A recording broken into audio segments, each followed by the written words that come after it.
आणि आता ठाणेकरांसाठी एक अतिशय महत्त्वाची आणि मोठी बातमी समोर येते। ठाण्यामध्ये आज पाणी पुरवठा बंद ठेवण्यात येणार आहे। स्टेम प्राधिकरणाकडून जलवाहिनी दुरुस्तीचं काम हाती घेण्यात येणार आहे आणि यामुळे पाणी पुरवठा बंद ठेवला जाणार आहे। या काळामध्ये महानगरपालिकेकडून काही भागात टप्प्याटप्प्याने पाणी पुरवठा केला जाणार असल्याचं सांगण्यात येत आहे। पाणी पुरवठा आज सकाळी 9 ते उद्या सकाळी 9 असा 24 तासांमध्ये बंद ठेवण्यात येणार आहे। तर या काळामध्ये ठाणे महापालिकेच्या स्वतःच्या पाणी पुरवठा योजनेचं नियोजन करून टप्प्याटप्प्याने ठाणे शहरात एक वेळ पाणी पुरवठा सुरू ठेवण्याचं नियोजन प्रशासनाने केलंय।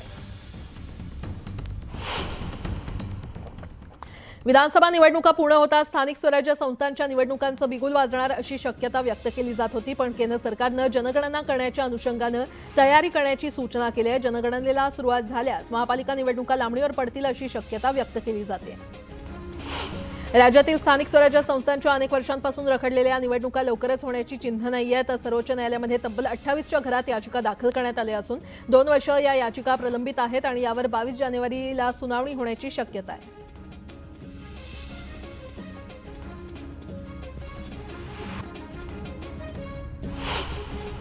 देहू रोड रेल्वे प्रवासी संघटनेच्या वतीने रेल्वे स्टेशनच्या तिकीट घरासमोर नागरिकांनी बेमुदत धरणे आंदोलन सुरू केले। जोपर्यंत देहू रोड रेल्वे स्टेशनवर सिंहगड एक्सप्रेसला थांबा मिळत नाही तसंच कोल्हापूर मुंबई सह्याद्री एक्सप्रेस सुरू होणार नाही तोपर्यंत आंदोलन सुरू ठेवण्याचा इशारा देण्यात आला आहे। धाराशिवमध्ये ट्रकने चिरडल्याने एका विद्यार्थ्याचा मृत्यू झाला होता। दरम्यान विद्यार्थ्याच्या मृत्यूनंतर धाराशिवमध्ये नागरिकांनी धुळे सोलापूर राष्ट्रीय महामार्गावर रास्ता रोको आंदोलन केलं। महामार्गालगत सर्व्हिस रोड तयार करण्यात यावा अशी मागणी करण्यात आली। बांगलादेशात हिंदूंवर होत असलेल्या अत्याचाराविरोधात माहीम विधानसभा क्षेत्रात शिवसेनेच्या वतीने निषेध रॅली काढण्यात आली। यावेळी सदा सरवणकर आणि समाधान सरवणकर यांच्यासह शिवसैनिक मोठ्या संख्येने उपस्थित होते।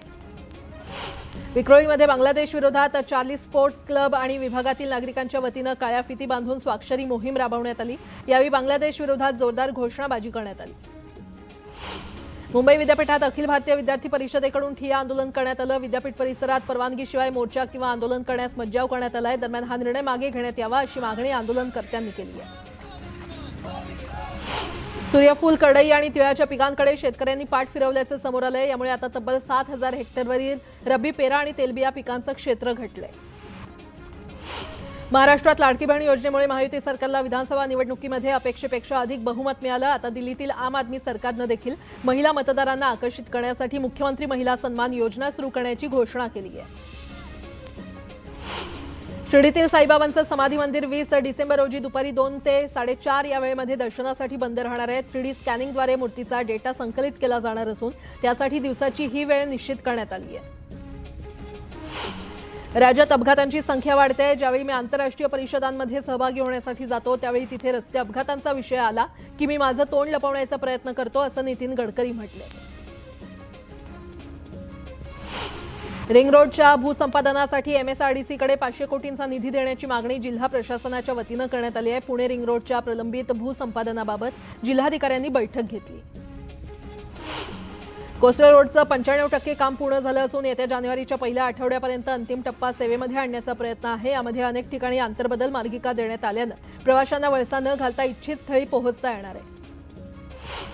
मुंबई IIT मार्फत ठाण्याच्या वाहतूक आराखड्याची फेरआखणी करण्याचा निर्णय ठाणे महापालिका आयुक्त सौरभ राव यांनी घेतलेला आहे। बसगाड्यांची वाढलेली वाहतूक, घनकचऱ्याची वाहतूक आणि बांधकामातील राडा रोड्याची वाहतूक यामुळे वाहतुकीवर येणारा ताण याचा सविस्तर अभ्यास केला जाणार आहे।